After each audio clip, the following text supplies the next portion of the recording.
Okay, now check this out. We talked about the liver and the pancreas, and the hormone in the liver and the hormone in the pancreas. What's fascinating is that this hormone is 100 times bigger than insulin as far as quantity of hormone. In other words, the ratio is 100 to 1 as far as the work that's done. The majority of work of establishing blood sugars is done by the liver, yet very few people emphasize the importance of the liver in maintaining blood sugars. It is one of the most important things to keep healthy when you're trying to establish blood sugars, simply because the quantity of work that the liver does is 100 times bigger than insulin. But everyone focuses on insulin. Now how did that happen? Why don't doctors know about this? Why don't they make this more available?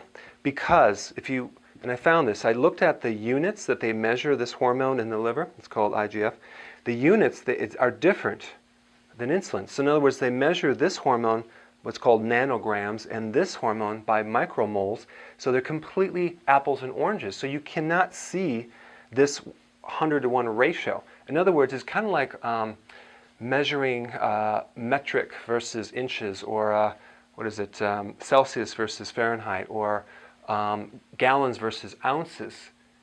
When you're measuring two things that work together, they have to be the same units. And if they're not the same units, you're going to miss the fact that this liver is 100 times more important than the pancreas ever was. Now, what's the significance of that? How can we use that information? Well, all we have to do, simply, if we want to improve the function of the blood sugars and correct diabetic conditions, is increase the liver.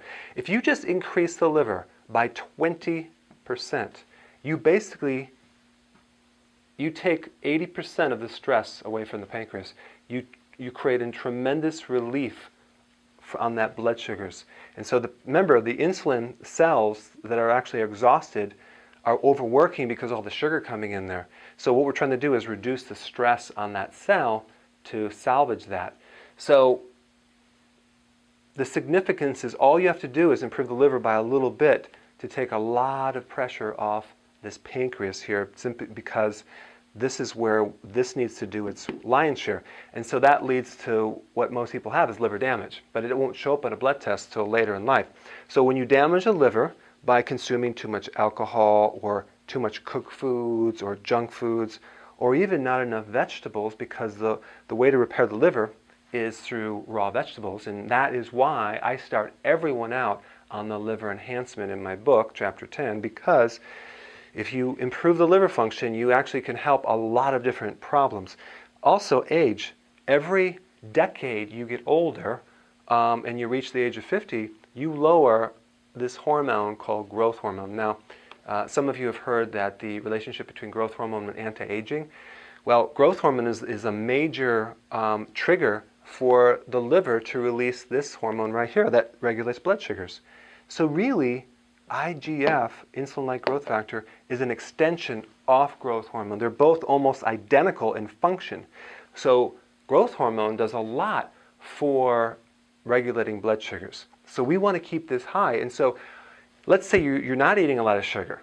Well, it could be that you're just getting older to the fact that the liver's not receiving that growth hormone as much. So there are things you can do to improve it, but the fact that is the growth hormone that goes down, you have to be even better on your diet because you don't have the full capacity of that regulation of that liver function.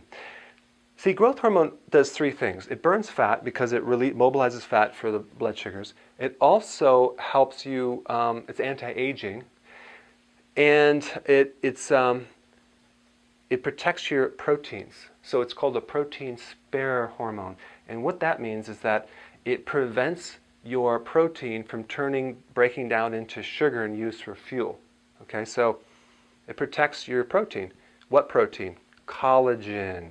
So you avoid getting this, loose skin, sagging belly, all that. And also it protects your cartilage and collagen in your knees and your shoulders and these other joints.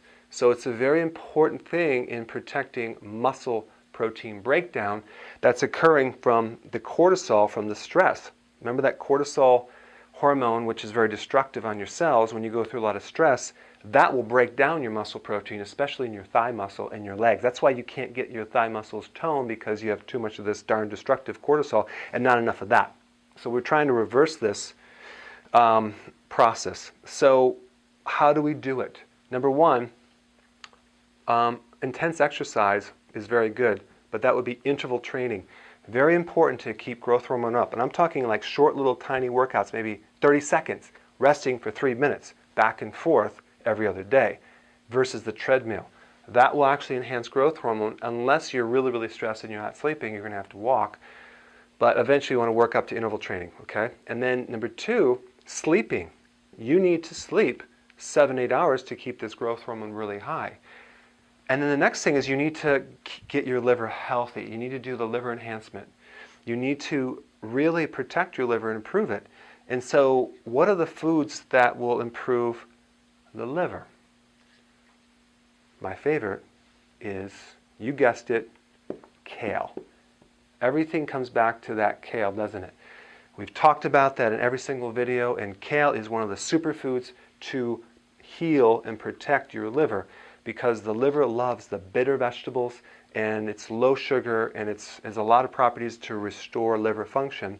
And when you have that kale shake in the morning, the liver will improve, and you'll get a lot of potassium, and you'll get more growth hormone, and you'll get less insulin, and you'll crave less, and you'll be able to maintain your age better and prevent the protein breakdown.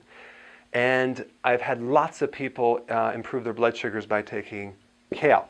So I hope this video helped you understand some of the basics of blood sugars and apply this information, and I'll see you in the next video.